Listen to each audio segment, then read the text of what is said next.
आप सबों को साबित सलूम। मैं जनरल टुडू परमेश्वर का धन्यवाद देना चाहती हूँ कि उन्होंने हमें ये मौका दिया कि हम सब आज के इस पवित्र दिन में यहाँ एकत्रित हो सकते हैं और उनकी स्तुति और महिमा कर सकते हैं। आइए हम अपना पवित्र शास्त्र खोलें। पहला थिस्सलुनीकियों 5 उसका 16 से 18 यहाँ कहता है, सदा आनंदित रहो, निरंतर प्रार्थना में लगे रहो, हर बात में धन्यवाद करो, क्योंकि तुम्हारे लिए मसीह यीशु में परमेश्वर की यही इच्छा है। इन शब्दों के साथ मैं आप सबों को northern India union of seventh day Adventist के सब स्कूल कार्यक्रम में स्वागत करना चाहती हूँ। मैं पूरा विश्वास करती हूँ कि हम आशीषित किए जाएंगे और हम परमेश्वर के काम के लिए आगे बढ़ सकेंगे। आइए हम प्रार्थना करें। हे हमारे स्वर्गीय पिता, तुझे धन्यवाद देते हैं इस सुंदर दिन के लिए। धन्यवाद देते हैं कि तूने हमें अपना सुरक्षा प्रदान किया। तू हमें प्यार करता है और कभी हमें अकेला नहीं छोड़ता। इस वक्त जब हम इस पवित्र घड़ी में प्रवेश कर चुके हैं और तेरे गीतों को गाएंगे, तेरे वचनों में से सीखेंगे, तू हर एक को आशीषित कर, हर एक के जीवन को तू बदल, मदद कर कि हम अपना जीवन को तेरे रास्ते में आगे बढ़ा सके और अपना जीवन को पूरी तरह तेरे काम में लगा सके।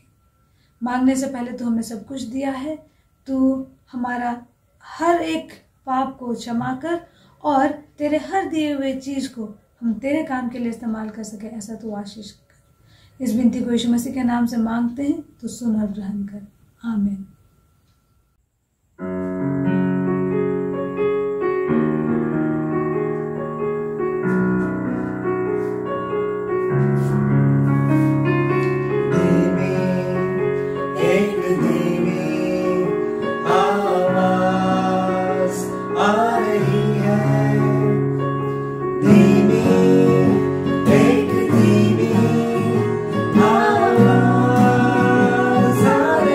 Yeah.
कोरोना वायरस तेजी से फैल रहा था। अमेरिका और बाकी देशों में स्कूल बंद हो रहे थे। 11 वर्ष कैटलिन और 9 वर्ष कैली को अपने घर नवाजो रिजर्वेशन में रुकना पड़ा। कैटलिन और Kelly Holbrook 7 day Adventist Indian school के एक डॉर्मिटोरी में रहते थे, पर जब स्कूल को बंद करवाया गया बच्चों को स्वस्थ रखने के लिए, तब दोनों बहनों को एरिज़ोना शहर कार द्वारा एक 90 मिनट की यात्रा तय की। घर पर रहना मतलब छुट्टी नहीं था। उन्हें क्लासेस अटेंड करना पड़ता था, होमवर्क करनी पड़ती थी, पर इन दोनों बहनों का एक समस्या थी कि इनके पास इंटरनेट की सुविधा नहीं थी और बिजली भी पड़ोसी के घर एक एक्सटेंशन कॉर्ड के द्वारा आता था। इनके पड़ोसी के पास भी इंटरनेट की सुविधा नहीं थी, सिर्फ एसडीए चर्च के पास इंटरनेट की एक सुविधा थी। और जब चर्च पास्टर को यह पता चला तब चर्च पास्टर ने उन्हें चर्च वाईफाई यूज़ करने के लिए आमंत्रित किया। कैटलिन और कैली ने चर्च में अपना स्कूल के काम करने के लिए खुद को दिन ब दिन गंदी वाली सड़क पर फिसलते हुए पाया। चलते चलते वे मुस्कुराते हुए अपने पुराने दिनों को याद कर रहे थे और यीशु के गाना गा रहे थे। उनका घर स्थानीय ड्रग हाउस के नाम से जाना जाता था और उसका पेंट निकल रहा था और एक खिड़की टूटी हुई थी। लोग घंटों अंदर बाहर हो रहे थे। चर्च के सदस्यों ने घर जाकर प्रार्थना की और पड़ोसी बच्चे वेकेशन बाइबल स्कूल के लिए चर्च आए थे, लेकिन बड़ों में से कोई भी परमेश्वर में दिलचस्पी नहीं ले रहा था। तभी उन बड़ों में से इन मुस्कुराती हुई बहनों को देखा। जब कैटलिन की माँ जा रही थी तब पड़ोसी भाग निकली और कहा, आपकी बेटियां इतना मुस्कुराती क्यों हैं, इतना गाती क्यों हैं? इस सवाल ने माँ को चौंका दिया, पर वह खुश थी कि पड़ोसी ने इनकी बेटियों को देखा। हम आज शाम एक परिवार में वर्शिप करने जा रहे हैं, क्या आप आना चाहते हैं? उस शाम पड़ोसी बच्चे कॉटनवुड ग्रोव में आए। उनकी माँ ने बाइबल से एक कहानी पढ़ी और सभी ने यीशु के बारे में गीत गाए। बच्चों को वर्शिप सेवा पसंद आई। क्या हम फिर से कल ऐसा कर सकते हैं? कैटलिन और कैली ने किया कुछ शानदार। वे अपने बहुत मुश्किल समय में भी अपने पड़ोसियों के लिए मिशनरी बन गए। उनकी मुस्कान और गीतों ने यीशु को अद्भुत दिखाया।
प्रियजनों, एक बार फिर से मैं आज सबत स्कूल के पाठ के अध्ययन में आपका स्वागत करती हूँ और प्रभु यीशु के पवित्र नाम में आपको जय मसीह की यीशु सहाय।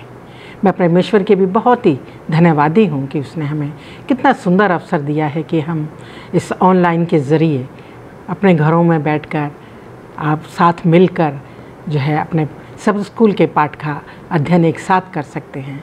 परमेश्वर की अगुवाई हम अपने पाठ के अध्ययन में चाहते हैं। हम जो आज इस 2021 के तीसरे त्रैमास में है, जिसका शीर्षक आप जानते हैं मसीह में विश्राम, और जो आज जो हम अध्ययन करने जा रहे हैं जिस पाठ का, उसका शीर्षक है विश्राम करने की आज़ादी। अजीज़ों, मैं जो हमारे साथ जो हमें आज इस पाठ का अध्ययन कराएंगे, चाहती हूँ कि मैं उनका भी स्वागत करूँ। मिस्टर राजेश चंद, आपका भी मैं स्वागत करती हूँ, और पास्टर आर भारती, आपका भी मैं इस अध्ययन में स्वागत करती हूँ। अजीज़ों, इससे पहले कि हम अपने इस अध्ययन में चले, हम सीखें इस पाठ को, आइए मैं चाहती हूँ कि मिस्टर राजेश चंद हमारी दुआ में अगुवाई करें। आइए प्रार्थना करते हैं। हमारे सर्वशक्तिमान परमेश्वर, हम आपका बहुत बहुत धन्यवाद करते हैं इस सुंदर समय के लिए जो आपने हमें दिया है कि हम यहाँ इकट्ठे होकर सब स्कूल लेसन का अध्ययन कर सकते हैं प्रभु। और जब हम आज के पाठ का अध्ययन करते हैं, हम आपसे विनती करते हैं और आपसे अनुरोध और आग्रह करते हैं कि आप हमें अपनी तरफ से हमें सोचने की शक्ति दीजिए, ताकि हम इस पाठ का जब अध्ययन करते हैं तो जो इस पाठ में आज सीखने के लिए हमें दिया गया है, हम उसको भली भांति सीख सकें और हम उसको अपने जीवन में उसका अनुसरण कर सकें। प्रभु, हम उन सब का धन्यवाद करते हैं जो इस प्रोग्राम को ऑनलाइन के माध्यम से देखेंगे और सुनेंगे। प्रभु, हम सब के लिए प्रार्थना करते हैं कि आप सब उनको आशीष दें प्रभु। और जब हम अध्ययन करते हैं प्रभु, हमारे दिमागों को खोल, ताकि हम इस अध्ययन का भरपूर लाभ उठा सकें। ये छोटी विनती प्रभु यीशु मसीह के नाम से मांगते हैं, दया से सुने और ग्रहण करें। आमीन आमीन। प्रियजनों, आज का जो हमारा सबत स्कूल के पाठ का याद वचन है, जो कि भजन संहिता की 27 पाठ की पहली आयत से लिया गया है। परमेश्वर के पुस्तक में इस तरह लिखा है, यहोवा परमेश्वर मेरी ज्योति और मेरा उद्धार है, मैं किससे डरूं। परमेश्वर के इस वचन के पढ़े और सुने जाने पर हम सबको आशीष मिले। प्रियजनों, जैसा कि हमारा शीर्षक है विश्राम करने की आज़ादी, और हमारे जो आज हम पाठ का जो अध्ययन करने जा रहे हैं उसमें हम बहुत सी बातें सीखेंगे। आज यीशु मसीह जब इस दुनिया में थे, उन्होंने बहुत से लोगों को जो शारीरिक तौर से बीमार थे, मानसिक तौर से बीमार थे और ऐसे ऐसे गंभीर बीमारी में थे, जिनको यीशु मसीह ने चंगा किया, उनको आराम दिया, उनको उनकी परेशानियों से, बीमारियों से राहत दी, उनका उपचार किया। अजीज़ों, हम ये देखते हैं कि जब उन्होंने चंगाई दी तो उन्होंने उसमें बूढ़े भी थे, बच्चे भी थे, महिलाएं भी थी, किसी का भेदभाव उन्होंने नहीं किया। जो जो उनके पास आया उनको उन्हें चंगाई दी। इवन जो उनके पास यहूदी, गैर यहूदी आए, क्या गरीब, क्या अमीर, अच्छे अच्छे कार्यों पे ऊंचे पद पर कार्य करने वाले भी लोग उनके पास आए अपने उपचार के लिए, और यीशु ने उनको चंगाई दी। और ऐसी बीमारियां थीं जो दिखती थीं, जिनको यीशु मसीह ने देख के चंगाई दी। कई बार उन्होंने मुंह से कह दिया और उनको चंगाई मिली, और कभी कभी उन्होंने कहा तू जा, तू चंगा हो, और वो चलता गया और वो रास्ते में ही उसने चंगाई पी। और बहुत सी बीमारियां, जैसे कि कोढ़ जैसी बीमारी, उसको भी जो लोग जो हैं उसको बुरा मानते थे उस समय, और उस ऐसी कुछ रोग को भी यीशु ने चंगाई दी। और यही नहीं, परंतु मृत्यु पर भी यीशु ने, मृत्यु से भी लोगों को आराम दिया। तो ये सब बातें जो हैं हमने इस पद में सीखा, हमारे लिए जो हम आज सीखने जा रहे हैं, और ख़ास तौर से जो 2 राहों का उपचार के बारे में हम जानेंगे आज, जिसमें एक में जो हमें उसकी बीमारी को दिखाई दिखती है, जो बीमारी दिखाई दे रही है उसकी बीमारी, और लोग उसको लेकर आते हैं, और दूसरी ऐसी बीमारी है जो कि दिखती नहीं कई बारी, परंतु वो बीमार होते हैं और यीशु मसीह उसका भी उपचार करते हैं। इन्हीं बात को ध्यानों में रखते हुए, और हमारी प्रार्थनाओं का कई बारी उत्तर क्यों नहीं मिलता जो हम प्रार्थना करते हैं बीमारी के लिए या किसी भी बात के लिए, इन्हीं बातों पर आज हम विचार करेंगे प्रियजनों। और आइए हम अपने अध्ययन में चलते हैं। आज का जो हमारा रविवार का शीर्षक है वो है उपचार विश्राम। और मैं पास्टर भारती से चाहूँगी कि वो इस बात पे हमें बताएं, समझाएं बीमारियों के क्या क्या कारण हो सकते हैं और इस सब कारणों के बीच हमारे लिए अच्छी खबर क्या है। ये हम सब हमारे तमाम दर्शकों के लिए एक अच्छा सवाल है कि जो आज हम अपने इस दुनिया में, जिस दुनिया में हम रहते हैं, इस दुनिया में देखते हैं कि कितने दुख और बीमारियां हैं, परेशानियां हैं। और मिसेज भारती ने वही सवाल जो है वो आज मुझसे वो जानना चाहती हैं कि जो बीमारी हम देखते हैं हमारे जीवन में आती है, हमारे शरीर में घुस जाती है, उन तमाम बीमारियों के कारण क्या हैं और उनसे हम किस तरह से छुटकारा पा सकते हैं। मैं अजी जो थोड़ा सा आपको बताना चाहता हूँ कि परमेश्वर किसी को नहीं चाहता कि कोई बीमार पड़े। परमेश्वर हर एक व्यक्ति को वो अच्छे, तंदुरुस्त, स्वस्थ वो देखना चाहता है। और इसीलिए परमेश्वर ने जो है हमें स्वस्थ रहने के लिए उसने नियम दिए हैं कि अगर तुम इनका पालन करोगे, जो स्वास्थ्य संबंधी नियम परमेश्वर ने हमें दिए हैं कि तुम इनका पालन करोगे तो तुम स्वस्थ रहोगे। और अगर इनका पालन नहीं करोगे, जो खान पान के नियम दिए हैं परमेश्वर ने, तो हम बीमार हो जाएंगे। तो यहाँ जो है पहला कारण यहाँ पर बताया है कि अगर हम स्वस्थ रहना चाहते हैं तो हमें परमेश्वर के नियमों को मानने की ज़रूरत है। और जब हम नहीं मानते हैं, हम गलत खाना खाते हैं, गलत रास्ते पर चलते हैं, तो बीमारियां हमारे जीवन में आ जाती हैं। और मैं अपने दर्शकों को बताना चाहता हूं कि ज़्यादातर बीमारियां जो है वो हमारे उल्टे खान पान की वजह से होती हैं कि जो हमें नहीं खाना चाहिए, नहीं पीना चाहिए, हम जो है वैसा कर लेते हैं और उससे बीमारी हमारे जीवन में आ जाती है। तो हम जब बीमार होते हैं तो हम अपनी बीमारी के लिए किसी को दोष ना दें, क्योंकि उस बीमारी का कारण जो है वो केवल हम ही हैं। ये बीमारी हमारी गलती की वजह से हमारे जीवन में आई है। और वो बीमारी जो है, जैसे मिसेज भारती ने बताया कि शारीरिक बीमारी हो सकती है, मानसिक बीमारी हो सकती है, आत्मिक बीमारी भी हो सकती है और सामाजिक बीमारी भी हो सकती है। कोई किसी तरह की जो है वो बीमारी जो हम देखते हैं आज दुनिया में, वो तमाम बीमारियां हमारी अपनी गलती की वजह से हमारे जीवन में आ जाती हैं।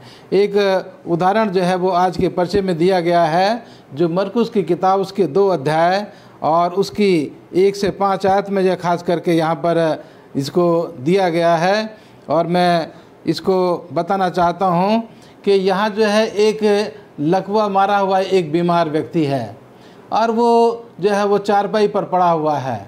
और आप जानते हैं कि जिस आदमी को लकवा मार जाता है वो अपने हाथों को नहीं चला सकता, वो अपने पैरों को जो है नहीं हिला सकता, वो अपने सर को नहीं हिला सकता, उसकी उंगलियां जो हैं वो काम करना बंद कर देती हैं, क्योंकि उनकी नसों में, उसके शरीर की नसों में वहाँ जो है खून आना बंद हो जाता है और वो सूखने लगता है हाथ।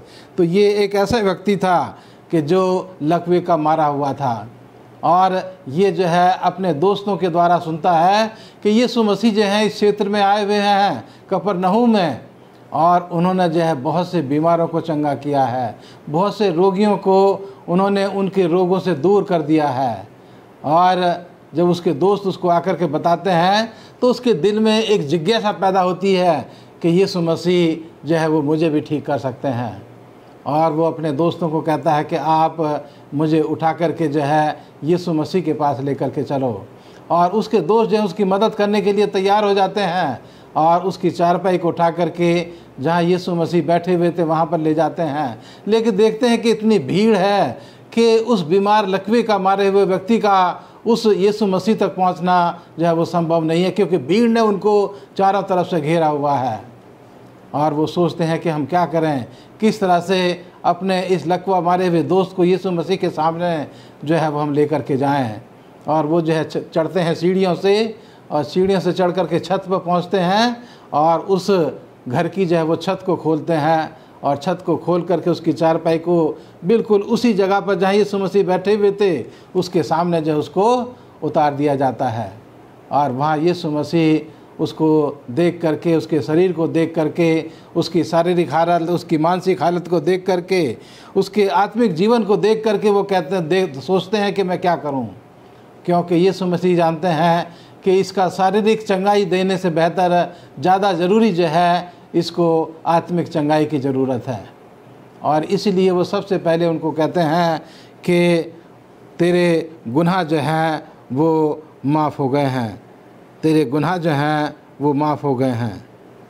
और वो जो है यहाँ पर जो है जब उसके गुनाह जो है वो माफ़ कर दिए जाते हैं, तेरे यीशु मसीह कहते हैं उनको कि तेरे पाप जो है वो क्षमा हुए।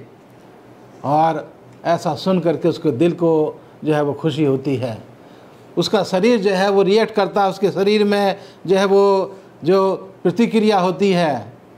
और वहाँ जो लोग बैठे हुए थे वो जो है ये सोचने लग जाते हैं कि ये कैसा व्यक्ति है यीशु मसीह कि ये लोगों के पापों को क्षमा कर रहा है, जो केवल परमेश्वर को अधिकार है लोगों के पाप क्षमा करने का। और यहाँ जो है बातचीत जब आगे बढ़ती है तो हम देखते हैं कि यीशु मसीह उसके बाद उसको कहते हैं कि तू उठ और अपनी चारपाई उठा करके तू जो है अपने घर चला जा। और जब ये वचन उसके कानों में पड़ते हैं तो उसके शरीर में ताकत आ जाती है, वो उठता है, अपनी चारपाई को उठाता है और सबके देखते देखते, पूरी भीड़ के देखते हुए वो उठ करके अपने घर चला जाता है। अजीज़ों, हम जब बीमार होते हैं तो हमारी केवल एक ही ख्वाहिश होती है कि हम ठीक हो जाएं, हम स्वस्थ हो जाएं, हमारे शरीर में जो बीमारी है वो जो है दूर हो जाए।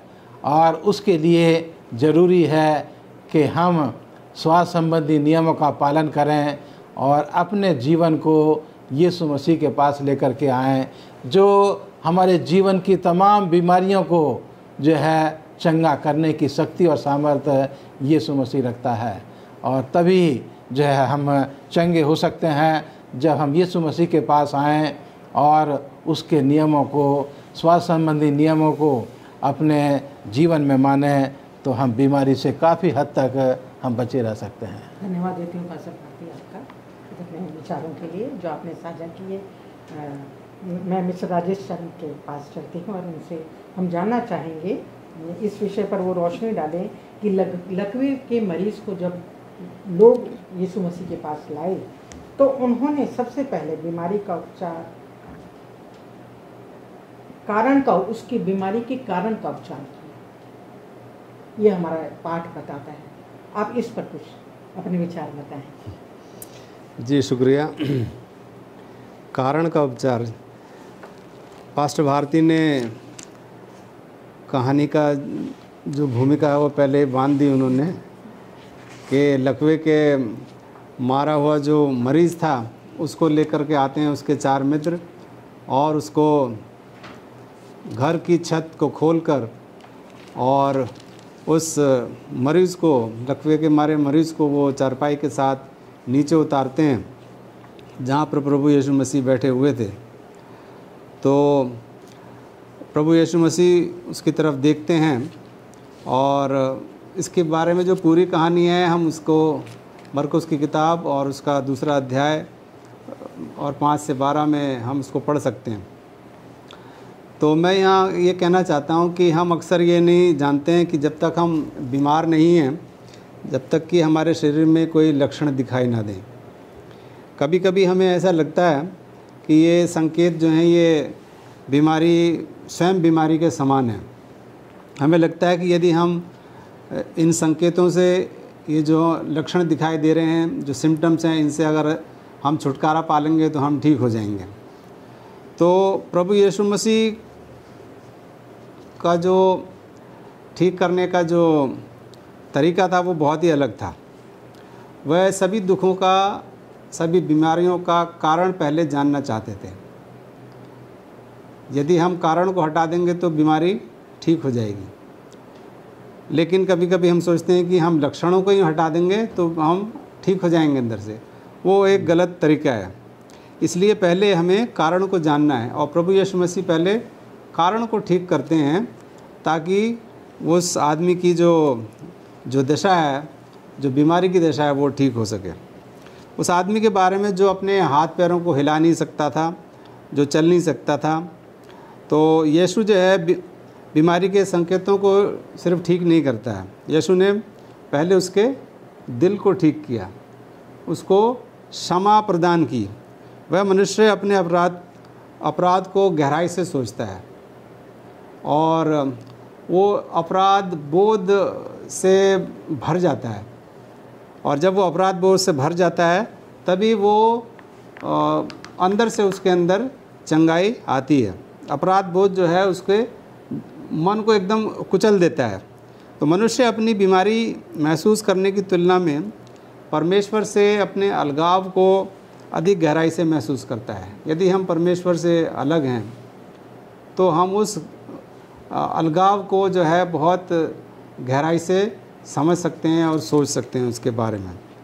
जब कोई व्यक्ति परमेश्वर में विश्राम करता है तो वह किसी भी पीड़ा या दर्द को सहने में सक्षम होता है।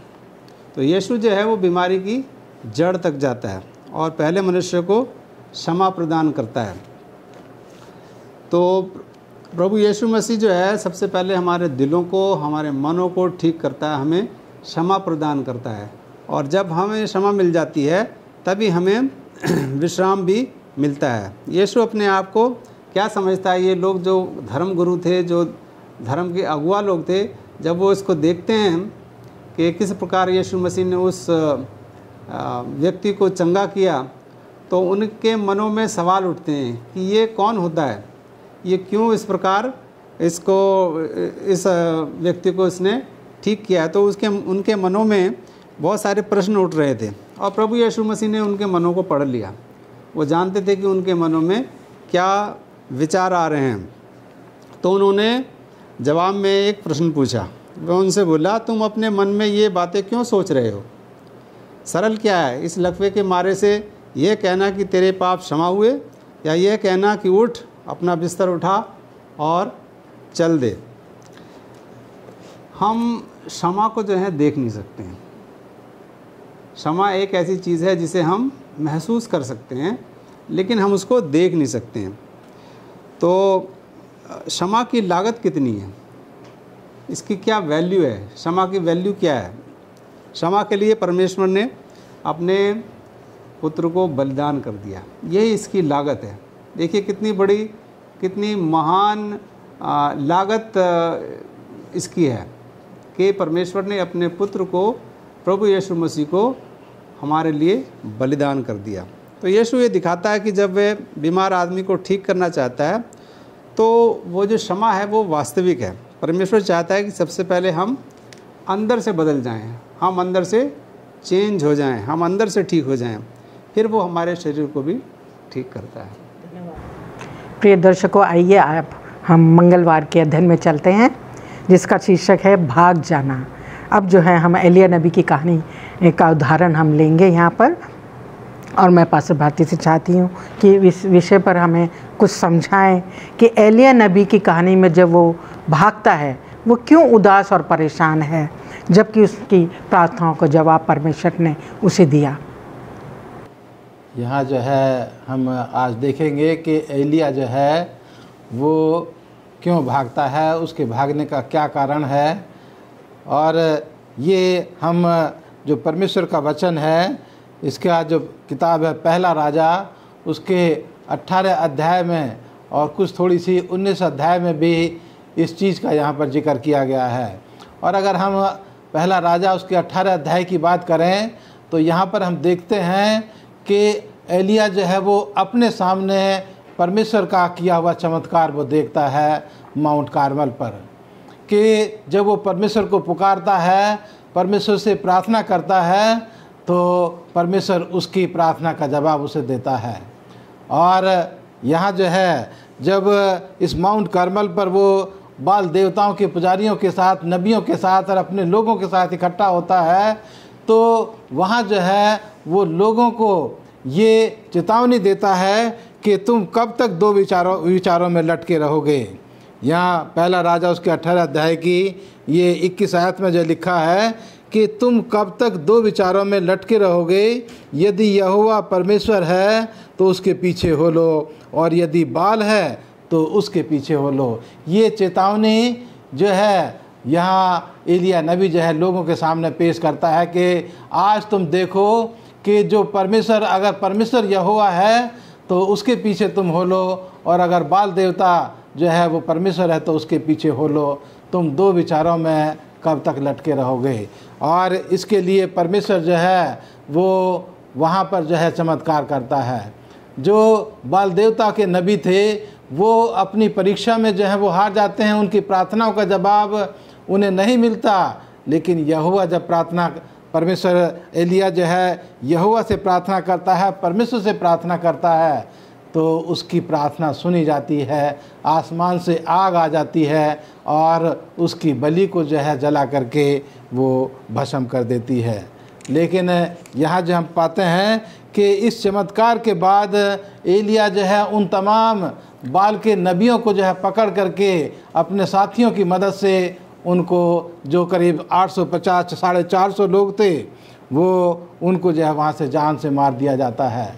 और जब ये समाचार अहाब और उसकी पत्नी इजेबेल को मिलता है तो इजेबेल जो है यहाँ पर ये संदेश अपने दूत के द्वारा वो एलिया के पास भिजवाती है, जो 19 अध्याय की और इसकी दूसरी आयत में लिखा है कि यदि मैं कल इसी समय तक तेरा प्राण उनका सा न कर डालूं तो देवता मेरे साथ वैसा ही वरन उससे भी अधिक करे। ये एक धमकी जो है वो इजेबेल एलिया के पास पहुंचाती है।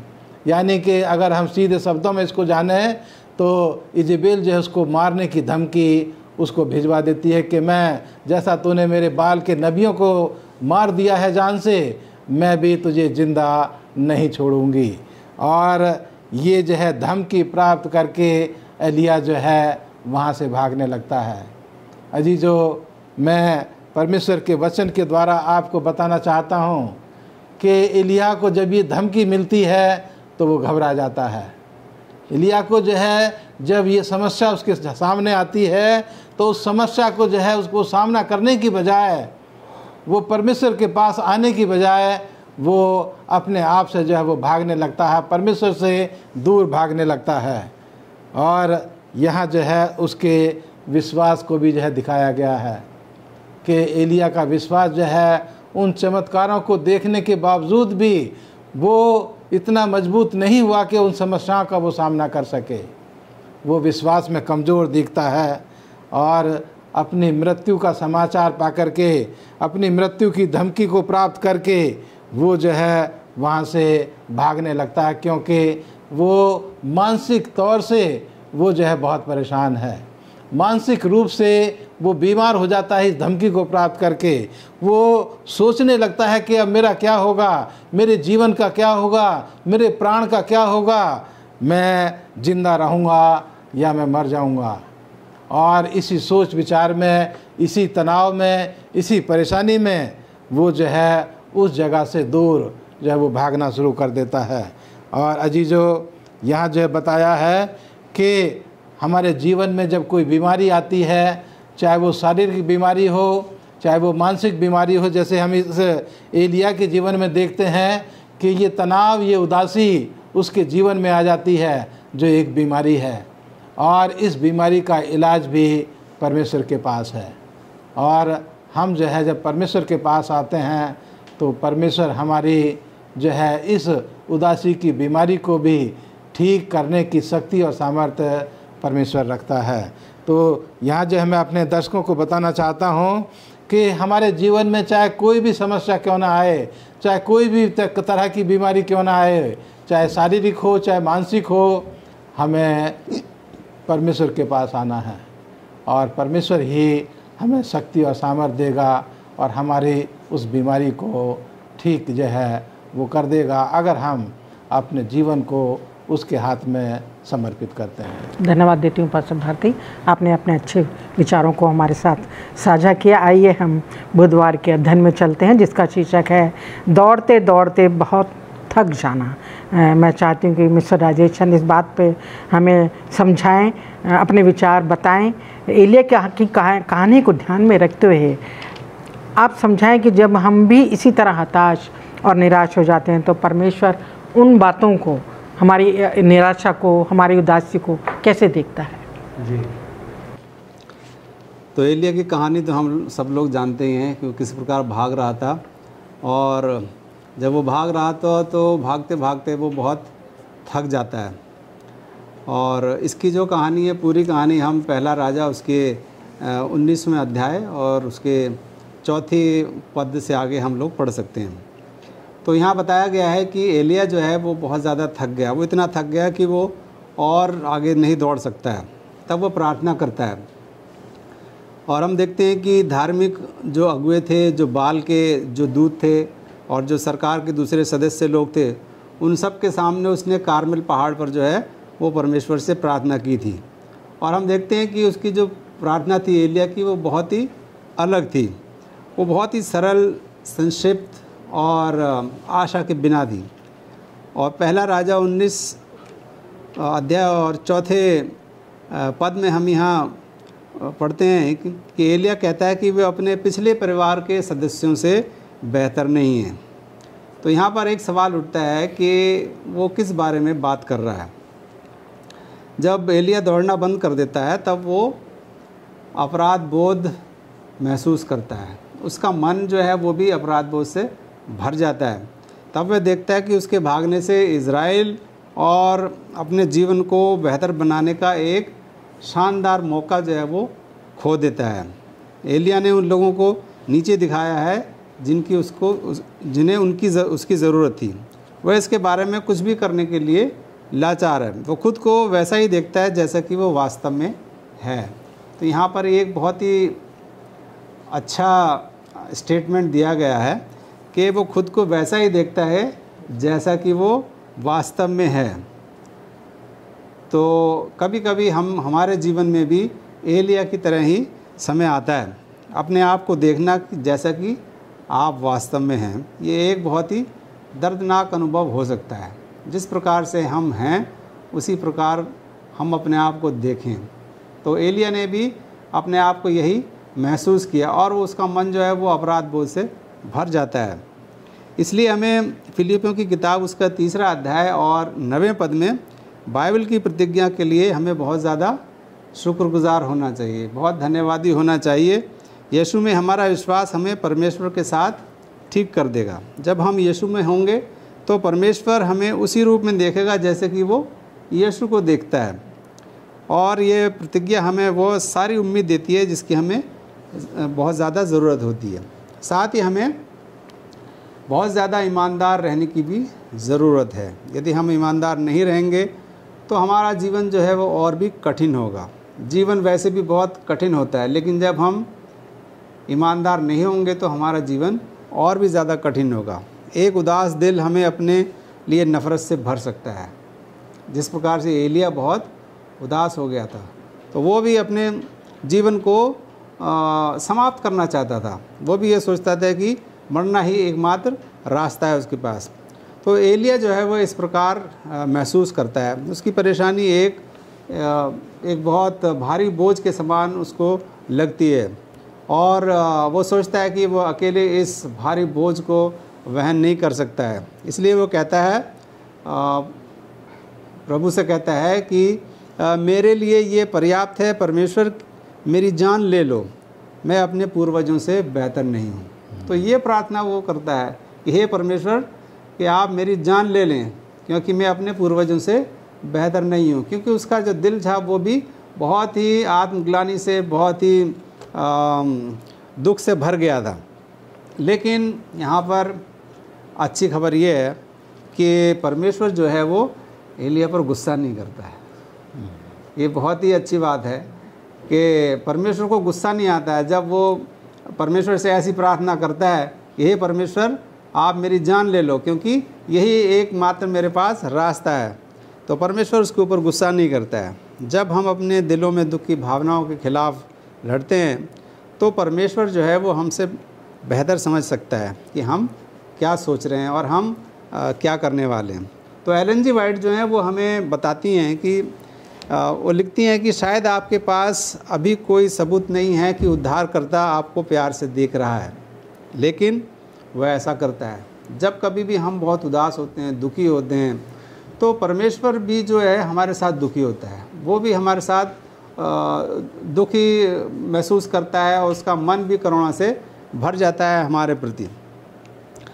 आपको उसका स्पर्श महसूस नहीं हो रहा होगा, लेकिन प्रेम और कोमलता का हाथ जो है वो उसका हमारे ऊपर रहता है।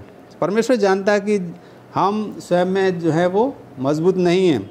वह जो चाहता है हम उसे करें, लेकिन कभी कभी हमें परमेश्वर की मदद मिलने से पहले थोड़ा इंतज़ार करना चाहिए। एकदम हमें जल्दीबाजी से काम नहीं लेना चाहिए कि परमेश्वर ऐसा क्यों नहीं कर रहा है, और हमें हताश नहीं हो जाना चाहिए। हमें थोड़ा समय देना चाहिए परमेश्वर को, ताकि परमेश्वर जो चाहता है वो हमारे द्वारा वो कर सके। शुक्रगुजार हूँ मिस्टर राजेश चंद आपका, इतने अच्छे से आपने हमें समझाया। और हमारा परमेश्वर जो है हमारे दिल की हर दशा को जानता है कि हम कितने निराश और उदास हैं। हर बात को वो जानता है, चाहे वो शारीरिक क्लेश हो, शारीरिक पीड़ा हो या मानसिक पीड़ा हो। आइए हम अपने बृहस्पतिवार के अध्ययन में चलते हैं, और उसका शीर्षक इस तरह से है, विश्राम और अधिक। इसमें हम जानना चाहेंगे पास्टर भारती से कि एलिया नबी की कहानी परमेश्वर के विश्राम को कैसे दिखाती है। इस पर आप अपने विचार हमारे दर्शकों के साथ साझा करें। जैसा कि हम आज सीख रहे हैं, जो एलिया नबी के बारे में हमने अभी सीखा, और यहाँ पर जाना कि एलिया जो है अब अपने जीवन को बचाने के लिए, अपनी उस बीमारी से अपने आप को बचाने के लिए जो उसके सामने है वो जो है भाग रहा है। और भागते भागते जो है वो जंगल में पहुंच जाता है और एक झाऊ के पेड़ के नीचे जाकर के बैठ जाता है। और बैठ कर के वो देखता है कि वो बहुत थका हुआ है, उसको और आगे चलने के लिए उसके पास ताकत नहीं है उसके शरीर में। और जैसा बेचारा मिस्टर राजेश चंदी ने बताया कि उस झाऊ के पेड़ के नीचे बैठ कर के वो प्रार्थना करता है कि हे परमेश्वर, तू मेरे प्राण ले ले, क्योंकि मैं भी अपने पुरखाओं की तरह जो है गुनाहगार और पापी हूँ, मैं भी उनसे अच्छा नहीं हूँ। और वो जो है ऐसा प्रार्थना करते हुए वो सो जाता है। और जब सो करके वो उठता है तो देखता है एक दूत के द्वारा दूध जो उसको छू करके उसको उठाता है, और उसके लिए जो है रोटी और पानी जो है वहाँ पर परमेश्वर की तरफ से इंतजाम किया जाता है। उसको कहा जाता है कि तू खा और पानी पी, क्योंकि तुझे अभी बहुत लंबी यात्रा जो है वो करनी है। और वो खाता है, पानी पीता है, उसके बाद फिर सो जाता है, और फिर उठता है, फिर खाता है, और उसके बाद जो है वो फिर अपनी लंबी यात्रा पर वो निकल जाता है। और जा कर के वो एक गुफा में छुपता है, और वहाँ जो है परमेश्वर उसके पास पहुँचता है और कहता है कि तेरा यहाँ क्या काम। यहाँ जो है हम देखते हैं कि परमेश्वर जो है उस होरे पर्वत पर एलिया नबी से बात करता है, और वो देखता है कि जब वो पर्वत पर खड़ा है होरे पर्वत पर, तो बहुत तेज़ आंधी आती है, लेकिन उस आंधी में परमेश्वर का वचन, परमेश्वर जो है वो नहीं है। उसके बाद जो है भूकंप आता है, उस भूकंप में भी परमेश्वर नहीं है। फिर एक आग आती है, उस आग में भी परमेश्वर नहीं है। लेकिन उसके बाद चौथी बार एक बहुत धीमी आवाज़ वो जो है उसके पास आती है, और परमेश्वर जो है उससे बातचीत करता है, और यहाँ उसको जो है कहता है कि तुझे एक बहुत बड़ा काम करना है। जैसा मिसेस भारती आपने यहाँ पर यहाँ पूछा कि एलिया जो है वो विश्राम करता है क्योंकि वो मानसिक रूप से बीमार है, और जब इंसान बीमार होता है तो ज़रूरी है कि वो और ज़्यादा आराम करे, क्योंकि आराम करने से भी हमारे शरीर की जो बीमारी है वो काफ़ी हद तक ठीक हो जाती है। हम दिन भर जो है वो काम करते हैं, रात को सो जाते हैं, हमारे शरीर में जो टूट फूट है वो सोने से जो है वो ठीक होती है, आराम करने से ठीक हो जाती है। और आखिर में जो है जो हमारी मानसिक बीमारी है वो परमेश्वर के पास आने से जो है वो ठीक होती है। और यहाँ जो है हम पाते हैं कि परमेश्वर जब उसके साथ बात करता है और एलिया उसकी धीमी आवाज़ को सुनता है, तो परमेश्वर जो है उसको उसकी बीमारी को जो है वो ठीक करता है और उसको एक नए मिशन पर, एक नए काम में, जो एक बड़ा काम था उसको करने की आज्ञा एलिया नबी को जो है परमेश्वर वो देता है।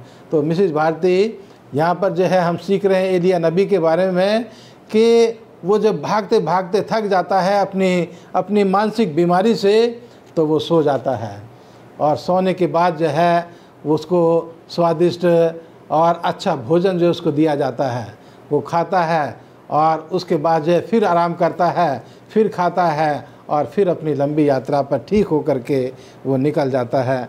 तो यहाँ पर मैं बताना चाहता हूँ अपने दर्शकों को कि हम जब शारीरिक तौर से या मानसिक तौर से जब हम बीमार होते हैं तो हमें आराम करने की ज़रूरत है, स्वादिष्ट भोजन भी जो है वो हमें खाने की ज़रूरत है और साथ ही साथ परमेश्वर से दुआ प्रार्थना करने की ज़रूरत है। उसके वचन में जो है हमें अपना समय व्यतीत करने की ज़रूरत है। तो परमेश्वर हमें जो है वो ताकत देगा, हमें जो है वो हिम्मत देगा कि हम उस महान काम को जो परमेश्वर ने हमारे सामने रखा है उसको हम पूरा कर सकें। धन्यवाद देते हैं पास्टर भारती, आपने अपने विचारों को अच्छे से ढंग से साझा किया। आइए हम शुक्रवार के अध्ययन में चलते हैं और मैं जानना चाहती हूँ मिस्टर राजेश चंद हम सबको समझाएं कि कई बारी हम प्रार्थनाएं करते हैं परंतु कई बारी हमारी प्रार्थनाओं का उत्तर हमें नहीं मिलता। इस विषय पर मिसेस वाइट क्या अपने विचारों को हमें क्या सिखाती हैं, अपने विचारों के द्वारा आप साझा करें।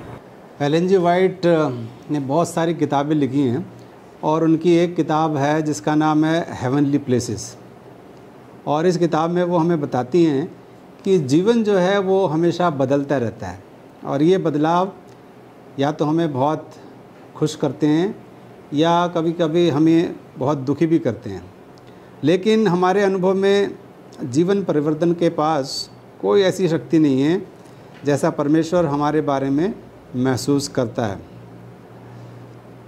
ईश्वर जो है वो कभी नहीं बदलता। ईश्वर जो है वो हमेशा एक जैसा है शुरू से आखिर तक। वह आज भी वैसा ही जैसा कल था और वैसा ही रहेगा जैसा कि वो आज है, कल भी वैसा रहेगा वो। तो परमेश्वर हमसे कहता है कि हम उसके प्यार में पूरी तरह से भरोसा करें और उस पर शक ना करें। तो मिसेस एलन जी वाइट अपनी इस किताब में ये बहुत अच्छी बात हमें बताती हैं कि हमें परमेश्वर के प्यार पर पूरा भरोसा करना है, पूरी तरीके से हमें उसके प्रेम पर विश्वास करना है और कभी शक नहीं करना है। यीशु की ओर हमें लगातार देखना है। मिसेस एलन जी वाइट ने एक और किताब लिखी है जिसका नाम है सेलेक्टेड मैसेजेस, वॉल्यूम 2 में वो ये बताती हैं कि हमें परमेश्वर की तरफ हमेशा देखते रहना है, अपने दिल से उसके प्रति विश्वास की मूक प्रार्थना अर्पित करें, उसकी ताकत में हो लें। शायद आपके पास कोई सबूत नहीं है, वह आपकी प्रार्थना सुनता है, फिर भी आप आगे बढ़ें। उसके वादे कभी विफल नहीं होते। आगे बढ़ें, अपने दिल में परमेश्वर के लिए गीत गाएं, तब भी गाएं जब आप दुखी हों और बोझ से दबे हुए हैं। परमेश्वर से प्रकाश आएगा, आनंद हमारा होगा, कोहरा और बादल छट जाएंगे, गायब हो जाएंगे। हम छाया और अंधेरे से गुजरेंगे, जो ईश्वर के लिए एक शब्द चित्र है। तो मिसेस एलन जी वाइट अपनी इस किताब में बहुत सुंदरता से वर्णन करती हैं और हमें ये बताती हैं कि हमें परमेश्वर के ऊपर विश्वास बना के रखना चाहिए, चाहे हम किसी भी स्थिति में हों, किसी भी परिस्थिति में हों, चाहे हम दुखी हों या हम बहुत खुशी हों, लेकिन हमें परमेश्वर के ऊपर कभी भी विश्वास हमें छोड़ना नहीं चाहिए। और जो ज़रूरी बात यह है कि हमें उसके ऊपर कभी शक नहीं करना चाहिए, क्योंकि उसके जो वादे हैं वो हमेशा अडिग हैं, वो कभी बदलेंगे नहीं, क्योंकि परमेश्वर जो है वो बदलने वाला परमेश्वर नहीं है शुरू से आखिर तक। जैसा कि हम जानते हैं कि आदि और अंत परमेश्वर है और उसका जो उसका वर्ड है, जो उसके शब्द हैं, वो भी आदि से अंत तक हैं। तो हमें किसी भी हालत में कभी भी विश्वास को नहीं खोना है और कभी उस पर शक नहीं करना है। और हमें हमेशा परमेश्वर के लिए गीत गाते रहना चाहिए।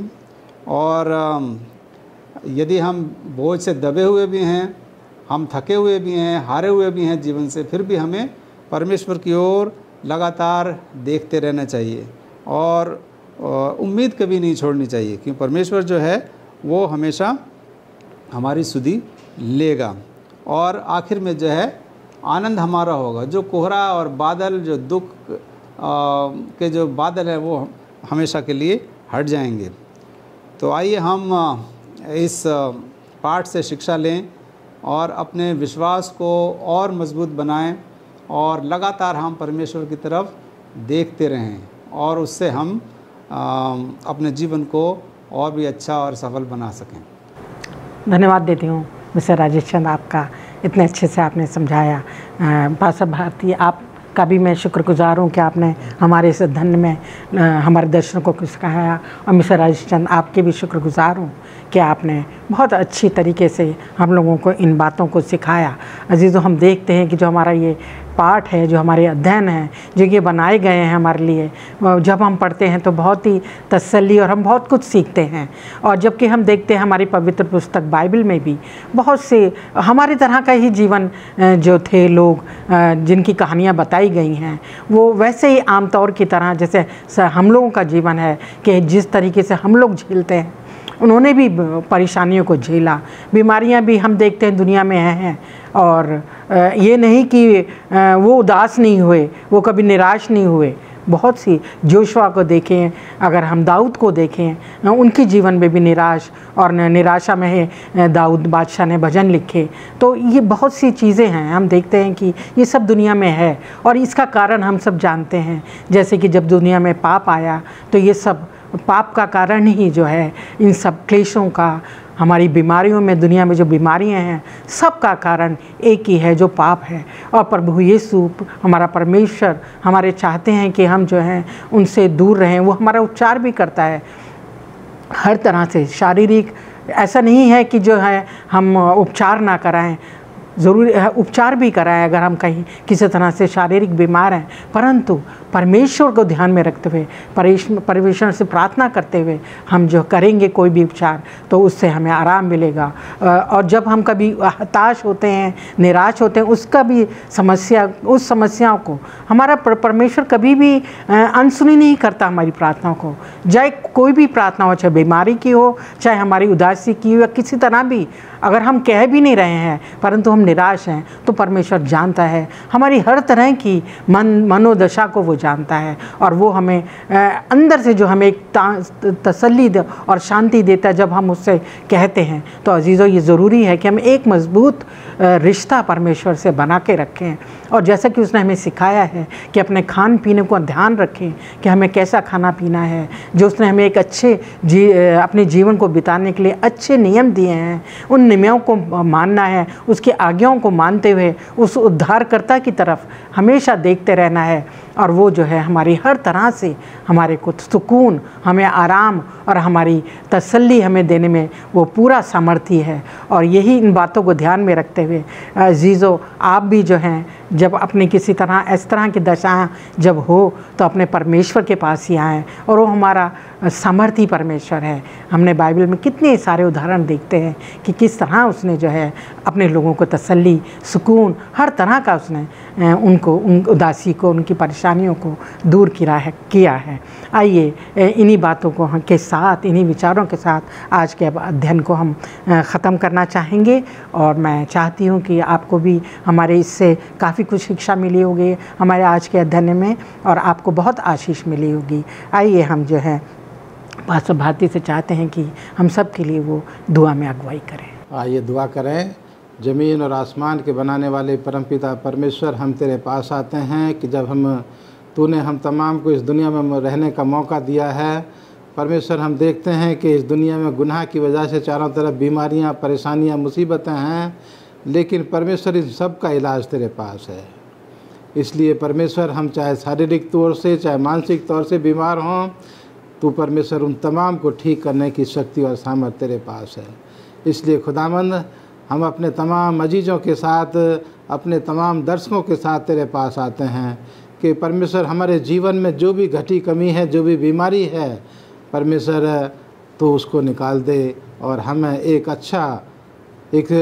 अच्छा स्वस्थ जीवन दे, एक खुशी का जीवन दे कि हम तेरी नज़दीकी में अपने बाकी दिए हुए तेरे दिनों को इस दुनिया में तेरी नज़दीकी में गुजारने वाले हो सकें। खुदावन तो हम में से हर एक की अगुवाई कर, हमारे तमाम दर्शकों के साथ हो, उनकी रोजी रोटी पर, उनके बाल बच्चों पर, उनके परिवारों पर परमेश्वर तेरी कसरत से आशीष हो। और हम तमाम को भी तो अपनी महिमा के लिए इस्तेमाल कर। प्रार्थना को सुन और कबूल कर, मसीह यीशु के नाम में मांगते हैं, आमीन।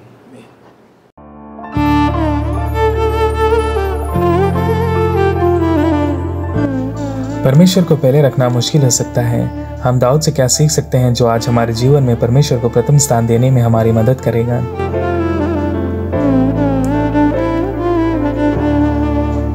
राजा दाऊद को हम इजरायलियों के इतिहास में एक नायक के रूप में याद करते हैं और निस्संदेह उसके सबसे महत्वपूर्ण क्षण वे थे जब उन्होंने परमेश्वर को प्रथम स्थान देने के आह्वान को स्वीकार किया। जब उसके संगी इजरायली उसके दैत्य और उसके अपमान के भय से कांप रहे थे, तब दाऊद ने परमेश्वर को अपनी सुरक्षा में आगे रखा। यहोवा के नाम पर कुछ पत्थर उठाना और गोलियत का सामना करना दूसरों को मूर्खता लगती थी, परंतु दाऊद ने परमेश्वर को पहले रखा और परमेश्वर ने उस लड़ाई में से उसे छुड़ाया। तब दाऊद का चुपके से राजा अभिषेक किया, राजा साउल के महल में काम करना शुरू किया और राजा की बेटी से शादी की। आप सोचेंगे कि इस सब के बाद उसका जीवन महिमा से गौरव की ओर चला गया। खैर, ऐसा नहीं हुआ। साउल राजा और उसके सैनिकों ने दाऊद को राज्य के सबसे बड़े आतंकवादी के रूप में सताया। फिर भी इन निराशाजनक और भ्रमित करने वाले परिस्थितियों में भी दाऊद ने परमेश्वर को प्रथम स्थान दिया। जब वह उस छावनी में प्रवेश करता था जहां राजा साउल सो रहा था, तब वह अत्याचारी को मारकर राजा बन सकता था। आखिरकार क्या उसका पहले से ही अभिषेक नहीं हुआ था? परंतु दाऊद जानता था कि राज्य पर अधिकार करने के लिए अपने हाथों का उपयोग करके वह अपने कार्य से राजा बनेगा, ना कि विश्वास से परमेश्वर की अलौकिक क्रिया पर भरोसा करके। इसलिए उसने परमेश्वर को पहले स्थान पर रखने का फैसला किया और उसके लिए अगुआ बनने के लिए परमेश्वर के नियत समय की प्रतीक्षा की। दाऊद ने हमेशा परमेश्वर को पहले नहीं रखा। बतशेबा के साथ वह विचार को छुपाया और उसके पति की हत्या। दाऊद द्वारा किए गए पाप एक स्पष्ट उदाहरण है जब उसने खुद को पहले रखा। परंतु दाऊद ने अपने पापों की जिम्मेदारी ली और पश्चाताप किया। वह यह स्वीकार नहीं कर सकता था कि उसका घर परमेश्वर के घर से बेहतर लग रहा था। उसने वह सब कुछ करने की कसम खाई जो वह कर सकता था ताकि परमेश्वर का घर उसके महल से बेहतर हो। दाऊद ने परमेश्वर को पहले रखा। उसका उदाहरण हमें वैसा ही करने के लिए विवश करता है। जैसे जैसे डीकन हमारे दशमांश और वादों को इकट्ठा करते हैं, हमें ईश्वर को पहले स्थान पर रखने की चुनौती दी जाती है।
मैं पास्टर PM लाल आपका सबका स्वागत करता हूं।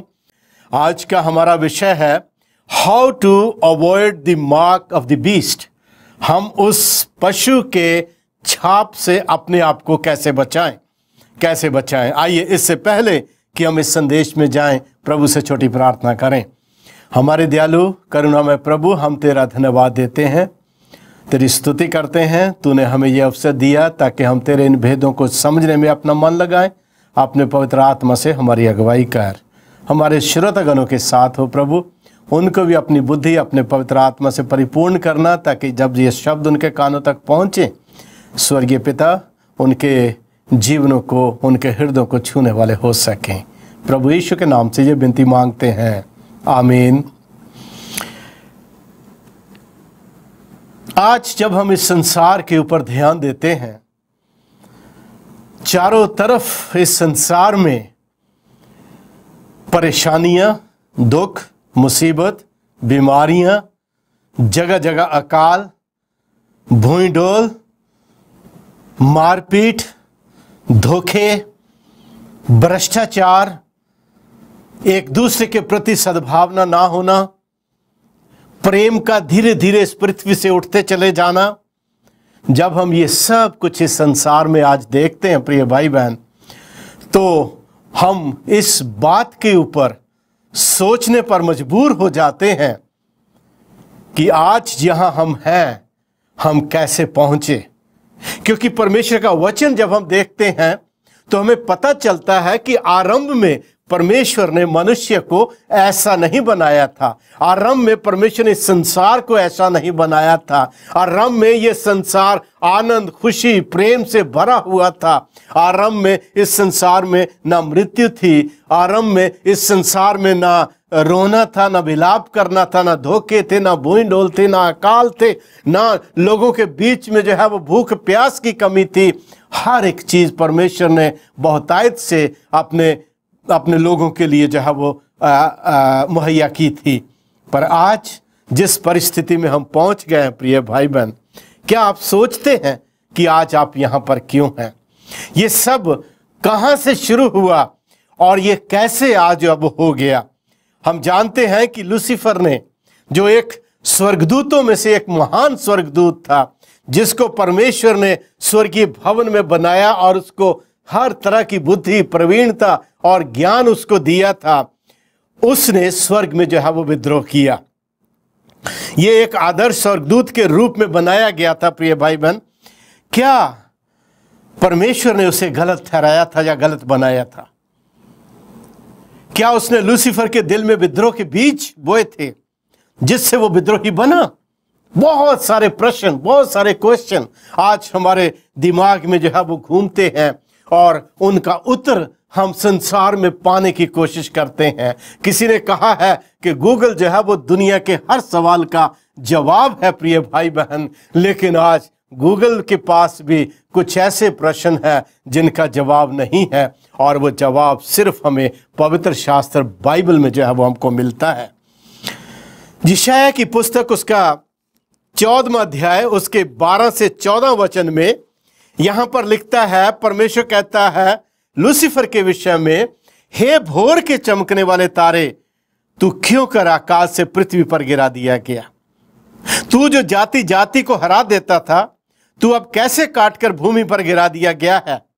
तू मन में तो कहता था कि मैं स्वर्ग से ऊपर चढ़ूंगा, अब मैं अपने सिंहासन को परमेश्वर के तारागण से भी ऊंचा, अधिक ऊंचा बनाऊंगा, और मैं उत्तर की शोर पर सभा के पर्वत पर विराजमान हूंगा, मैं मेघों से भी ऊंचे ऊंचे स्थानों के ऊपर चढ़ूंगा, मैं परम प्रधान के तुल्य हो जाऊंगा। तो ये वचन जो यहां पर प्रकाश यशाया की पुस्तक में यशाया ने जहां वो लिखे हैं, ये वचन हमें बताते हैं कि ये समस्या और ये संकट और ये दुख जो इस संसार में पाए जाते हैं प्रिय भाई बहन, ये कहां से आरंभ हुए? ये लूसीफर से आरंभ हुए। परमेश्वर ने जब मनुष्य को बनाया था, परमेश्वर ने इस संसार के प्राणियों को जब बनाया था, स्वर्गदूतों को जब बनाया था, उन सब को परमेश्वर ने जो है अपनी इच्छा से चुन लेने की जो है वो समझ और ज्ञान और अधिकार जो प्रभु ने उनको दिया था। लेकिन उस अधिकार का लूसीफर ने जो है गलत इस्तेमाल किया, और उसके अंदर सबसे बड़ी बीमारी जो पैदा हुई वो मैं उसके अंदर पैदा हुई। और यदि आप देखते हैं कि इन 2-3 आयतों दो पदस्थल में यहां पर मैं शब्द जो है वो 4 बार उसने रिपीट कर दिया है। 4 बार उसने रिपीट कर दिया। उसने कहा मैं स्वर्ग के ऊपर चढ़ूंगा, मैं अपना सिंहासन जो है वो परमेश्वर के तारागण से भी अधिक ऊंचा करूंगा, और वह कहता मैं मेघों के पर्वतों के ऊंचे ऊंचे स्थानों के ऊपर चढ़ूंगा, और मैं परम प्रधान के तुल्य हो जाऊंगा। मैं I is the great problem dear friends. मैं जो है वो दुनिया में सबसे बड़ी प्रॉब्लम है, और मैं से ही इस संसार की सारी मुसीबतें, सारे संकट इस दुनिया के जो है वो आरंभ हुए हैं। लेकिन परमेश्वर ने आरंभ में ऐसा जो है वो नहीं बनाया था। परमेश्वर ने आरंभ में मनुष्य को आनंद दिया था, खुशी दी थी, अपना मोहब्बत दिया था, प्यार दिया था, जिंदगी दी थी। लेकिन इंसान इस मैं के चक्कर में पड़कर प्रिय भाई बहन परमेश्वर के प्रेम से अलग हुआ, और वो अपनी बुराइयों में और अपने पापों में पड़कर और अपने सेल्फ में आकर वो परमेश्वर के विरुद्ध खड़ा हुआ, और उसने अपने आप को परमेश्वर के बराबर बनाने की जब वो कोशिश की, और उसने ये सोचा कि जिस तरीके से सारा संसार परमेश्वर की आराधना करता है, वैसे ही एक दिन मेरी भी आराधना और मेरी भी पूजा जब वो होनी चाहिए।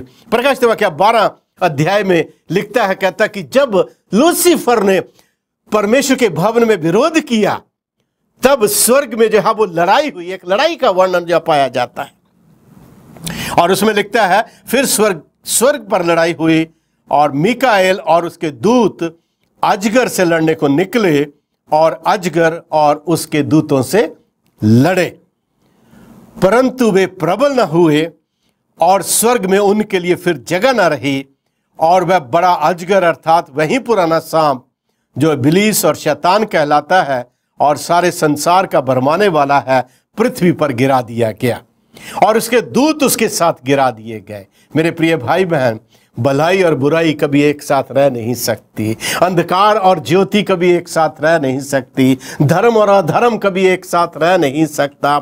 यही कारण था कि जब लूसीफर ने परमेश्वर के विरुद्ध में कार्य किया और अपने आप को ईश्वर बनाने का उसने जो है वो कोशिश की, उसके लिए फिर स्वर्ग में स्थान न रहा, और परमेश्वर ने, स्वर्ग के प्रभु ने उसको स्वर्ग से जो है वो निकाल दिया, उसको निकाल दिया। और लिखता है, कहता है कि ये जितने भी कार्य हुए प्रिय भाई बहन, इनके लिए परमेश्वर स्वयं किसी भी बात में जो है वो जिम्मेवार नहीं था। यदि परमेश्वर की कुछ गलती थी, यदि परमेश्वर का कुछ जो है वो परमेश्वर की तरफ से कुछ आता, तो वो ये था कि उसने मनुष्य को अपनी इच्छा और स्वयं चुन लेने का अधिकार उसने दिया, और उस अधिकार का प्रिय भाई बहन मिसयूज किया गया, उस अधिकार का मिसयूज किया गया। आज हम सीख रहे हैं कि उस पशु की छाप से हम कैसे अपने आप को बचा सकते हैं, और वो पशु की छाप जो है वो क्या है। आइए हम देखें प्रकाशित वाक्य की बुक, उसका 14वां अध्याय, उसके 6 से जो है वो 10 पद तक। यहां पर लिखता है, फिर मैंने एक और स्वर्गदूत को आकाश के बीच में उड़ते हुए देखा, जिसके पास पृथ्वी पर के रहने वालों की हर एक जाति और कुल और भाषा और लोगों को सुनाने के लिए सनातन सुसमाचार था। और उसने बड़े शब्द से कहा, परमेश्वर से डरो और उसकी महिमा करो, क्योंकि उसके न्याय करने का समय आ पहुंचा है। और उसका भजन करो जिसने स्वर्ग और पृथ्वी, समुद्र और जल के सोते बनाए हैं। 8वें वचन में लिखता है, फिर इसके बाद रेवलेशन चैप्टर 14 वर्स 6 to 10, फिर इसके बाद एक और दूसरा स्वर्गदूत यह कहता हुआ आया कि गिर पड़ा बड़ा बाबुल, गिर पड़ा, जिसने अपने व्यभिचार की कोप में मदिरा सारी जातियों को पिलाई है। वर्स 9, फिर इनके बाद एक और स्वर्गदूत बड़े शब्द से यह कहते हुए आया कि जो कोई उस पशु और उसकी मूरत की पूजा करे और अपने माथे या अपने हाथ पर उसकी छाप ले, तो वह परमेश्वर के प्रकोप की निरी मदिरा जो उसके क्रोध के कटोरे में डाली गई है पिएगा, और पवित्र स्वर्गदूतों के सामने और मेमने के सामने आग और गंधक की पीड़ा में पड़ेगा। प्रिय भाई बहन, ये 3 स्वर्गदूतों का संदेश है। पहले स्वर्गदूत के संदेश में परमेश्वर एक वार्निंग देता है, एक चेतावनी देता है। दूसरे संदेश में उस चेतावनी का परिणाम क्या निकलता है वो बताता है। और तीसरे संदेश में उस वार्निंग और उससे हम अपने आप को बचा के रखें, उसका संदेश जब वो हमको देता है। परमेश्वर ने सेवंथ एडवेंटिस्ट चर्च को, मुझे और आपको परमेश्वर ने इसलिए चुना है, इसलिए उसने बुलाया है। एक मुहिम उसने दी है, हमको एक आंदोलन उसने दिया, एक ललकार हमको दी है कि हम इन चेतावनियों को संसार के कोने कोने तक पहुंचाएं। लोग इस चेतावनियों को समझे, जाने और उस पशु की छाप से और उसके चिन्ह से अपने आप को बचाएं, ताकि वो प्रभु यीशु मसीह के जीवन में जो है वो प्रवेश कर सकें। My dear friends, you are given great task. आपको स्वर्ग के परमेश्वर ने बहुत बड़ा अधिकार दिया है, बहुत बड़ा आपको जब वो काम प्रभु ने दिया है, उस काम को हमें अपने लिए बनाना जरूरी है। पहले स्वर्गदूत में परमेश्वर कहता है, और उसका भजन करो जिसने स्वर्ग और पृथ्वी, समुद्र और जल के सोते बनाए हैं। इन अदर वर्ड्स, यहां पर यह कहता है दूसरे शब्दों में कि तुम अपने सृष्टिकर्ता ईश्वर की आराधना करो। और सृष्टिकर्ता ईश्वर जिसकी हम आराधना करते हैं, ये वही ईश्वर है। हमें कैसे पता चलता है? हमें कैसे पता चलता है कि हम उसी ईश्वर के अधिकार में हैं? तो यहां पर प्रिय भाई बहन, स्पष्ट ना लिखते हुए परमेश्वर यहां पर चिन्ह देता है सैबत का, प्रभु के पवित्र दिन का, जो परमेश्वर का अधिकार चिन्ह है, जो बताता है कि वो स्वर्ग का परमेश्वर हमारा सृष्टि करता है, उसने हमें पैदा किया है, उसने हमें जीवन दिया है, और वो हमें संभालता और हमारी रक्षा करता और अपनी महिमा के अनुसार हमको ढालता चला जाता है। सैबत परमेश्वर के अधिकार का चिन्ह है, और उसके अपोजिट शैतान का भी एक चिन्ह है, जिसके विषय में हम पहले अपने संदेशों में बातचीत कर चुके हैं। शैतान के अधिकार का चिन्ह वो है जो सैबत को बदल कर उसने स्थापित किया, उसने कायम किया है। दानियल की पुस्तक उसका 7वां अध्याय उसकी 25-26 वचन में लिखता, कहता कि वो समयों और कालों को बदल देने की और व्यवस्था को बदल देने की कोशिश करेगा। और ना सिर्फ उसने कोशिश की, परंतु उसने बदल भी दिया, उसको बदल भी दिया। और बदल कर आज भी वो बड़े दावे के साथ ये पशु इस बात का कहता है कि ये हमारा अधिकार है। संसार के जितने भी मसीही हैं, संसार की जितनी भी चर्चेस हैं, उन सब चर्चेस को उस पशु का चैलेंज है कि आप साबित करो बाइबल से कि परमेश्वर का आराधना का दिन जो है वो सैबत ना होकर वो रविवार है। और यदि तुम साबित नहीं कर सकते तो तुम जो है वो हमारे बदले हुए दिन को जो है वो सम्मान देते हो, हमें सम्मान देते हो। प्रिय भाई बहन, क्या आप मनुष्य के बनाए हुए नियमों को सम्मान देंगे या परमेश्वर के बनाए हुए नियमों को सम्मान देंगे? ये आपको चुनना पड़ेगा। उस पशु के चिन्ह, उसके निशान को समझने के लिए हमें जो है वो कुछ कुंडियां चाहिए, कुछ चाबियां चाहिए, जिनके ऊपर हम बातचीत करेंगे। तो यहां पर लिखता है कि इसके लिए जो पहली कुंजी जो है वो ये है, पहली कुंजी ये है कि हम एक शक्तिशाली, एक ताकतवर जो है वो एक क्या कहना चाहिए, एक राजा या एक राजकुमार के साथ, जो अंधकार का राजकुमार है, हमारी लड़ाई, हमारा संघर्ष जो है वो उसके साथ है, उसके साथ सामना है। जैसे दानियल की पुस्तक में दानियल का सामना नबूकदनेस्सर राजा के साथ था। और दूसरा जो पॉइंट ये है कि यहां पर हम एक बदली हुई व्यवस्था के साथ जो है वो डील कर रहे हैं। एक ऐसे नियम जो बदल दिए गए हैं, जो परमेश्वर के पवित्र नियमों को बदल कर जो है एक नया सिस्टम जो है वो आरंभ कर दिया गया है। हम उसके साथ जो है वो चल रहे हैं। आपको मालूम, दानियल की पुस्तक में, दानियल उसके दूसरे अध्याय में खुदा ने नबूकदनेस्सर को दर्शन दिया था, एक मूर्ति का जो जिसका सिर सोने का और उसकी हाथ और चांदी जो है वो हाथ और छाती उसकी चांदी की थी, उसका पेट और उसकी जांघें जो थी वो पीतल की थी, और उसके टांगे उसकी लोहे की थी और पैर उसके लोहे और मिट्टी से बने थे। दानियल ने जब उसका जो है वो अर्थ जो है नबूकदनेस्सर को बताया, तो उस अर्थ में दानियल ने उसको बताया कि तेरे राज्य के बाद फिर दोबारा राज्य जो है वो दुनिया में कायम होंगे, और तेरे राज्य के बाद एक के बाद एक राज्य आता चला जाएगा।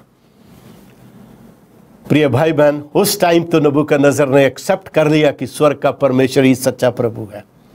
लेकिन जैसे जैसे समय निकलता गया, शैतान उसके दिमाग के ऊपर हावी होता चला गया, और तीसरे अध्याय में जाकर नबूकदनेस्सर राजा ने उस परमेश्वर के बनाई हुई योजना, परमेश्वर के दिखाए हुए दर्शन को पलटकर उसने पूरी की पूरी मूर्त जो है वो अपनी सोने की उसने बना दी, और बनाकर वो कहता है सारे संसार के राजाओं को, प्रधानों को, अधिकारियों को बुलाकर कहता है कि तुम आओ और मेरी सोने की खड़ी कराई हुई मूर्त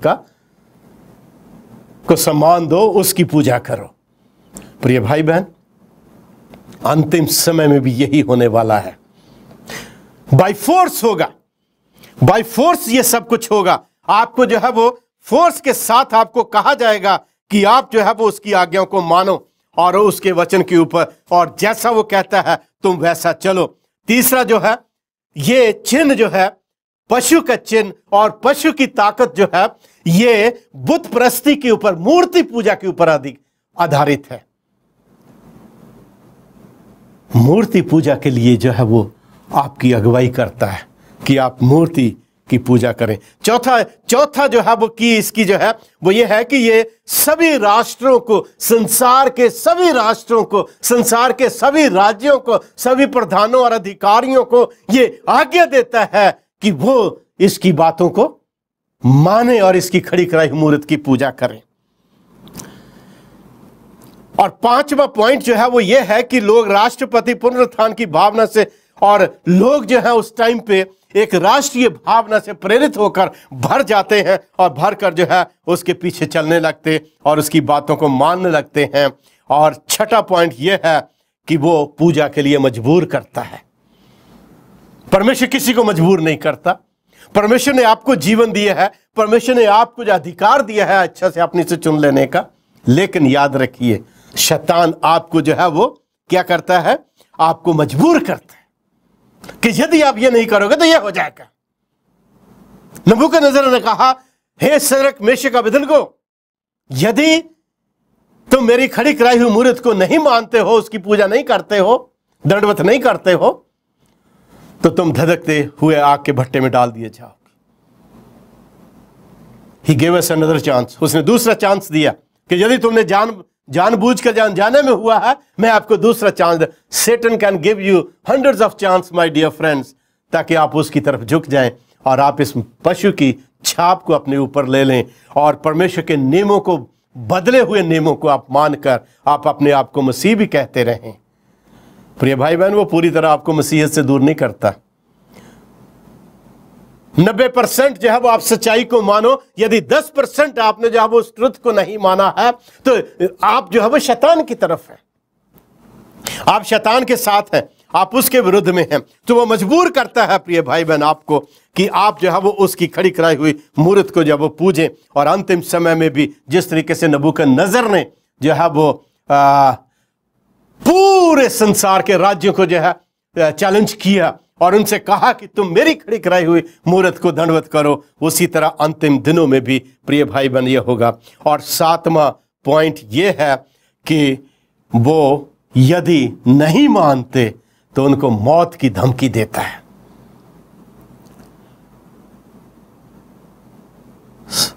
जब नबूकदनेस्सर ने सदरक, मेशक और अबेदनगो को यह कहा कि मैं तुम्हें दोबारा चांस देता हूं, उन्होंने कहा हे राजा, टाइम वेस्ट करने की जरूरत नहीं है, हमें मालूम है हमें क्या करना है, हमने पूरी तरह सोच रखा है, हम जो है वो तेरी खड़ी कराई हुई मूर्त की पूजा नहीं करेंगे, क्योंकि हमारे स्वर्गीय पिता ने हमसे कहा है कि मेरे सिवा कोई दूसरा तुम्हारा ईश्वर ना हो, और तुम किसी भी मूर्त की पूजा मत करना, ना तो आकाश की, ना इस पृथ्वी की, ना जो है वो पृथ्वी के पाताल की। राजा गुस्से से भर जाता प्रिय भाई बहन, उनको आग के भट्टे में डाल देता है। जब उनको आग के भट्टे में डाल दिया जाता है, क्या नतीजा निकलता है? जिन रस्सियों से वो बांधे हुए डाले गए थे वो रस्सियां जल गई, उनको और ज्यादा उन आग के अंदर वो स्वतंत्र हो गए। और राजा जब देखता है, कह रहा आग में कितने लोग डाले? कि हमने तो 3 डाले, पर मैं तो 4 लोग देख रहा हूं, और चौथा परमेश्वर के पुत्र के समान है। प्रिय भाई बहन, आपको लगेगा, आपको महसूस होगा कि आप जो है वो संकट में हैं परमेश्वर की आज्ञाओं को मानकर, लेकिन उसका अंत फल जो आपके लिए होगा वो बहुत ही अद्भुत और बहुत ही अनोखा होगा, और आप उसके ऊपर चलते हुए प्रभु यीशु मसीह के प्यार में, उसकी करुणा में आप बढ़ते चले जाएंगे। अंतिम समय में प्रिय भाई बहन, बाइबल में लिखता है, अंतिम समय में भी जिस तरीके से नबूकदनेस्सर ने मूर्त खड़ी कराई और लोगों को फोर्स किया उसको मानने के लिए, इसी तरह प्रकाशित वाक्य की पुस्तक 13वां अध्याय उसके 15 से 18 वचन में भी जो है वो ऐसा ही मूर्त, ऐसा ही माहौल, ऐसा ही वातावरण फिर दोबारा जब वो क्रिएट होने वाला है, और जो लोग उस पशु की छाप अपने ऊपर नहीं लेंगे, पवित्र शास्त्र वचन में लिखता है कि वो लेन देन नहीं कर सकेंगे। मैं आपके साथ पढ़ना चाहूंगा प्रकाशित वाक्य की बुक, उसका 13वां अध्याय, उसके जो है वो 15वें वचन से यहां लिखता है, उसे उस पशु की मूर्त में प्राण डालने का अधिकार दिया गया। यहां पर 2 पशुओं का वर्णन है प्रिय भाई बहन, 2 पशु हैं। एक तो 13 अध्याय के पहले पद में जिक्र आता है, और दूसरा पशु जो है वो 13 अध्याय प्रकाशित वाक्य बुक ऑफ रेवलेशन चैप्टर 13 उसका 11 में दूसरे पशु का जो वो वर्णन आता है। और जो पहला पशु है वो हम देखते हैं कि वो पेगन रोम है, और वो रोम था जो बुतप्रस्त रोम था, मूर्ति पूजक रोम था। और जब वो अपनी पावर, अपना अधिकार, जब जो है वो जो एक रिलीजियस हेड को, जो वेटिकन सिटी के हेड है, उसको जब वो अपना पावर, अपना अधिकार दे देता है, तो वो उस पशु के नियमों को प्रैक्टिस में लाता है, जिससे बाइबल जो है वो धूमिल हो जाती है, बाइबल की सत्यता को मिट्टी में मिला दिया जाता है। और प्रिय भाई बहन, उसी टाइम के ऊपर सैबत की सच्चाई को बदलकर जो है रविवार में डाल दिया जाता है, और बड़े अधिकार के साथ कहा जाता है कि ये हमारा बदला हुआ दिन है। क्या आप जानते हैं इस चीज को? आप बाइबल लेकर कोशिश करेंगे, मैं साबित करता हूं बाइबल से कि रविवार प्रभु का पवित्र दिन है। प्रिय भाई बहन, आज तक हजारों लाखों दुनिया के बड़े बड़े बाइबल के स्टूडेंट्स और स्कॉलर हुए हैं, they could not prove this, वो आज साबित नहीं कर सके। लड़ाई जो है, संघर्ष जो है, वो तो सिद्धांतों का है, वो तो परमेश्वर के नियमों का है। और जो प्रभु यीशु मसीह के पीछे चलता, प्रभु यीशु मसीह ने कहा यदि तुम मेरे चेले हो तो मेरी आज्ञाओं को मानोगे।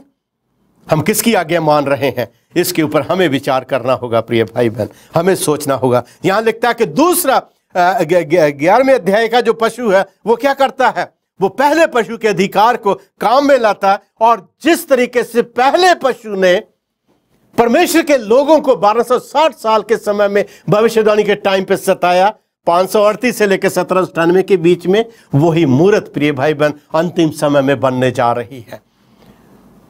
आइए हम अपने विश्वास के ऊपर विचार करें।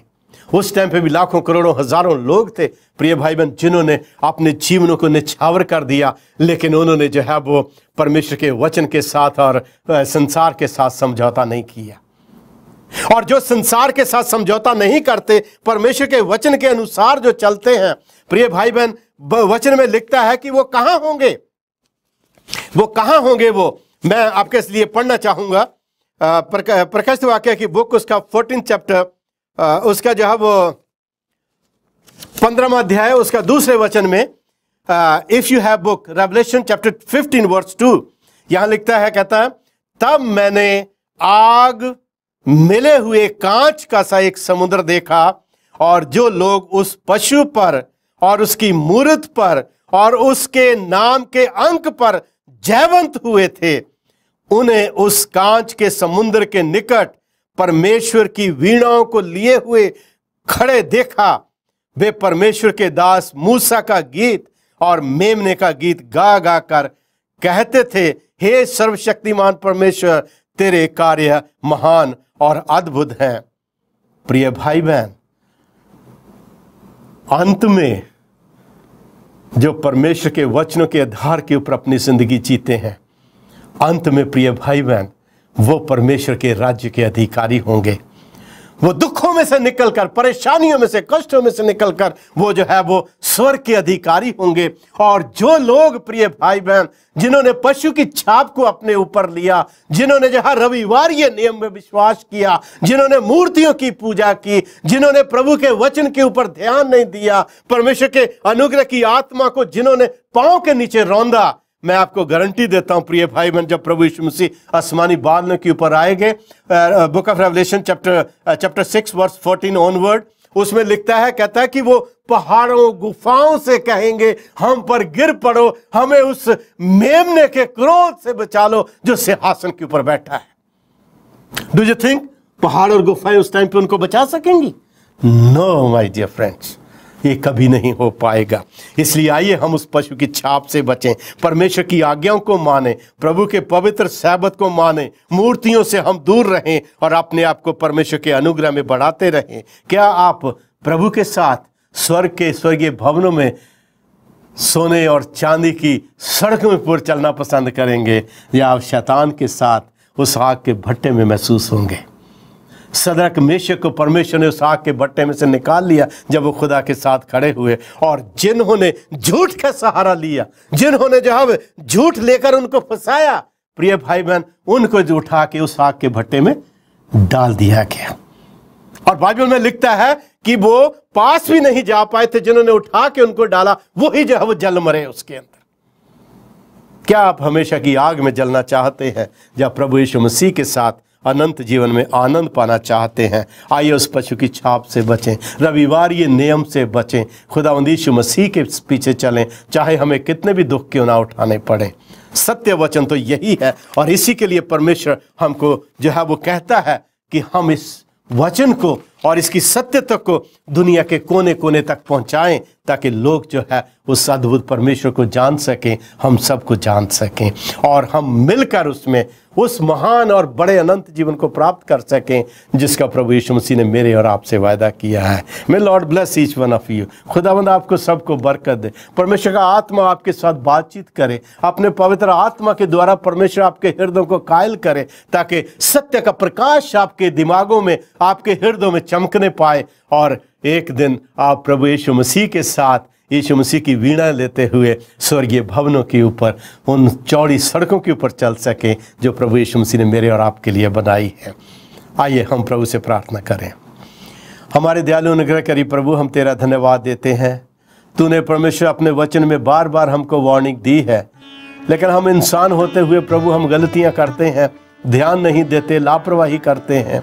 तेरे वचन को मानते हुए भी खुदावन उसके ऊपर सत्य रूप में चलते नहीं हैं। पर परमेश्वर तू हमें अपनी सामर्थ देने वाला, बुद्धि और ज्ञान देने वाला है। परमेश्वर हमारे सभी श्रोतागणों के साथ हो, उनको आत्मा की भरपूरी देना और होने देना प्रभु, तेरा वचन उनके हृदयों में बातचीत कर सके। हम सबको अपनी महिमा से परिपूर्ण कर, यीशु के नाम से आमीन। मेरे प्रिय भाई श्रोतागण, मैं चाहता हूँ आप इन संदेशों को अपने और भी भाई बहनों तक भिजवाएं। हो सकता है किसी न किसी को इसकी ज़रूरत हो, कोई इस सत्य की खोज में हो और वो उसको पा जाए और परमेश्वर के अनंत जीवन में जा सके। प्लीज़ रिमेंबर, हमारे टेलीफोन नंबर्स जो हैं वो दिए जाते हैं स्क्रीन के ऊपर। आपकी कोई भी समस्या, कोई प्रश्न हो तो आप उन समस्या, उन प्रश्नों को हमारे साथ शेयर कर सकते हैं। हम 24 घंटे आपके लिए तैयार हैं और परमेश्वर आपको अपने वचन के द्वारा अगुवाई करेगा। आमीन।